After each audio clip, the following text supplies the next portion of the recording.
Welcome to the Real Estate Espresso Podcast, your morning shot of what's new in the world of real estate investing. I'm your host, Victor Menashe. This is the weekend edition where we interview notable people from the world of real estate investing. Today is no exception. We have a great guest all the way from Jacksonville, Florida. Welcome to the show, Chris Funk. Thank you for having me. Great to have you here, Chris. We've had some of your business partners on the show before, but wanted to catch up a little bit on what's happening in your world. Before we do, why don't you give us a little bit of your backstory and how you got to this point in your journey? Sure. So our journey started back in 2009, right after the big crash. We were buying foreclosed homes at the auction, renovating those homes, leasing them. We were holding a lot for our own portfolio, and then ultimately started selling off bulk tranches to the big guys everybody's heard of: Invitation Homes, American Homes for Rent, and then to some of our smaller investor clients as well. Ultimately, we built a great portfolio and sold a lot of properties, but the inventory started to go away on us. So we started to run out of homes that were coming up to auction, and the properties that were arriving at auction were going for much higher prices. So ultimately, we got into development and building for rent. As those prices rose, it became apparent that the expense ratios that we were able to absorb on a less expensive foreclosed home were not achievable as that home price went up. The expense ratio stayed the same, but the price of the home went up so much more. So we realized that we needed to fix that problem, and we were able to fix that problem through build to rent.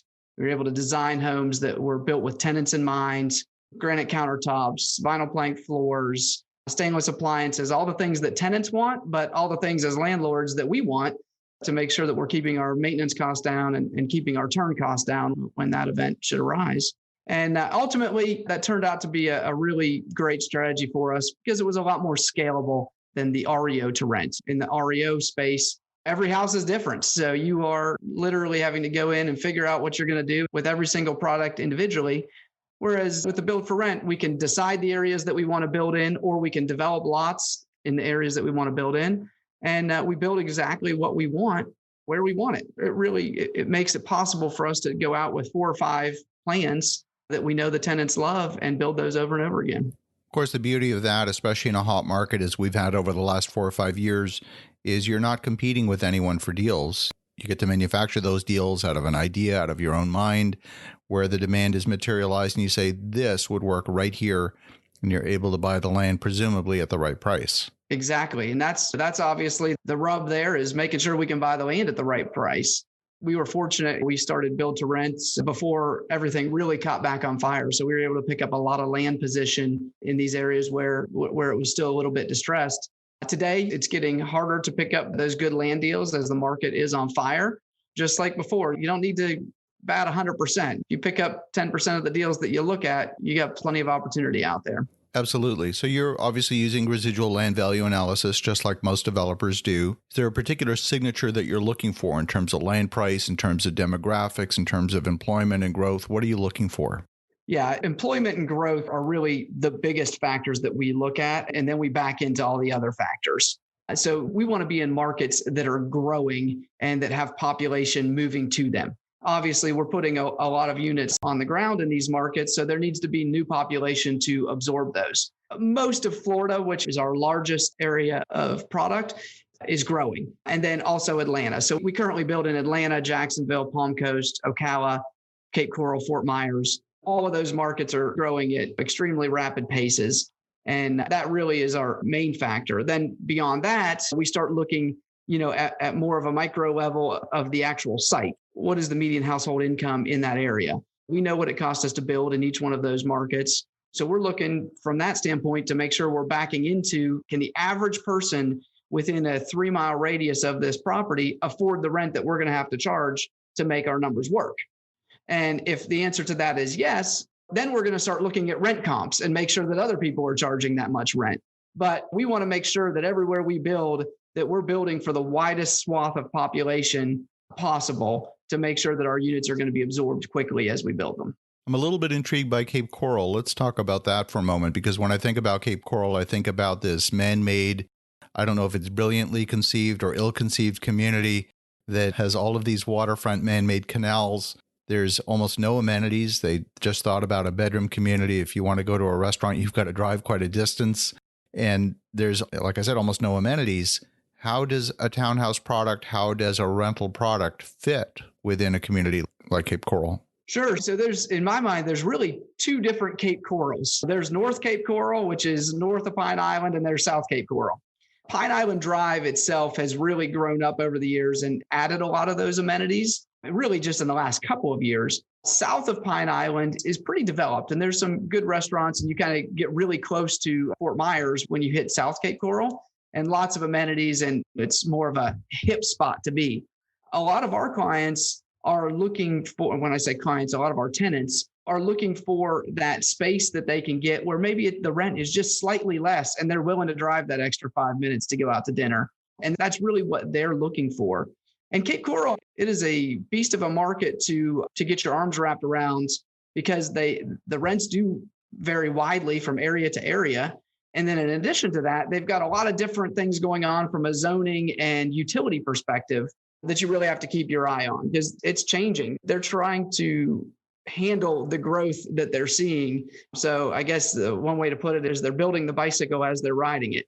And so far they're doing a pretty good job, but the officials in Cape Coral really have their finger on the pulse of what they need, and they're not lost on the things that they're missing. It's a fun market to be in. Fascinating. So what has 2020 taught you about this particular business? It's disrupted many businesses. How has it affected your business? Like everybody, in March and April, we were absolutely terrified. And then from there on, really pleasantly surprised. We found that our tenant base was very resilient. So we did lots of studies on our tenants. Where were they employed across the board? And we had approximately 15% of our tenant base was in service industries. And we found that even those folks that were in the service industries, a lot of them were able to figure out ways to still pay their rent. Obviously, the government assistance helped a lot, but there were still people going out, finding other jobs and figuring out ways to get by. People are resourceful. And so I was shocked at the low level of delinquency that we had through that time period, and that we still have. We're now able to actually, for some of the folks, and there was a small population of folks that created the vast majority of the delinquency. So while we only had a couple percent of our tenant base that was delinquent, they were delinquent for 4 months. For the properties that impacted, that was damaging. The positive side being that it was such a small number of properties that for most of our investors that have, large portfolios, it wasn't enough of a delinquency problem to really affect their overall portfolio. It just affected that performance of that one individual unit. Which of course you're going to have some vacancy in your pro forma anyway. And the other properties that were not experiencing those sort of problems, we saw significant rent increases during that time period and significant increases in occupancy during that time period. So for our landlord clients and our personal portfolio, we actually saw a net positive there through the COVID crisis and still today. From a business and sales perspective, our volume has tripled since March. The interest rates are phenomenally low. With all of our products, people are able to achieve the tax benefits through cost segregation and regular depreciation. That's a normal thing, but these interest rates have really put everything into hyper speed because people want to lock in that long-term interest rate and really hedge against the inflationary risk that is out there related to all of the government spending that's happening. So let's talk a little bit about what the ideal product is. As you're designing new buildings, new properties today, what are some of the features that you're designing in that this market is looking for right now? We have started upgrading some of our plans due to what's happening out there in the world as it relates to COVID. Our plans were always designed to fix all the problems that we had when we were doing REO to rent, when we were trying to renovate these old properties for cash flow. We fixed the carpet problem. Carpet was our biggest turnover cost. So none of our properties are built with carpet. Everything has vinyl plank floor throughout the home in every single room. The tenants love it. It looks fantastic.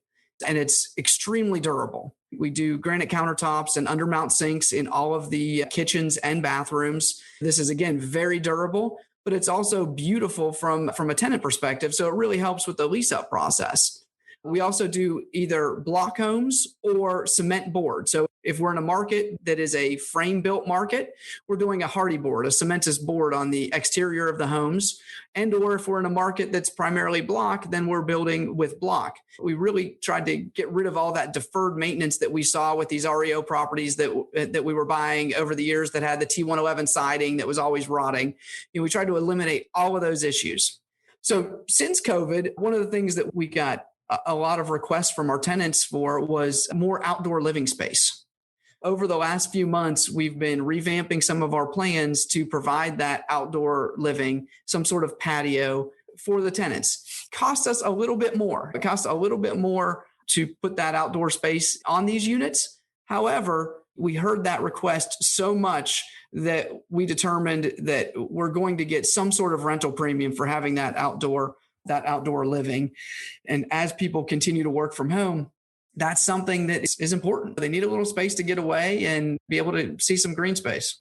And are you retrofitting any of those outdoor living spaces on existing properties? We are not. That becomes a lot more expensive to go in after the fact and do that.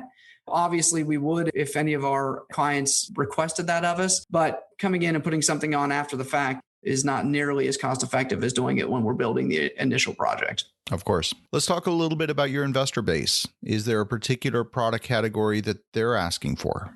We build everything from townhomes, single family homes, duplexes, triplexes, quadruplexes, and small multifamily up to 15plex. The 15plex units are a relatively new product for us.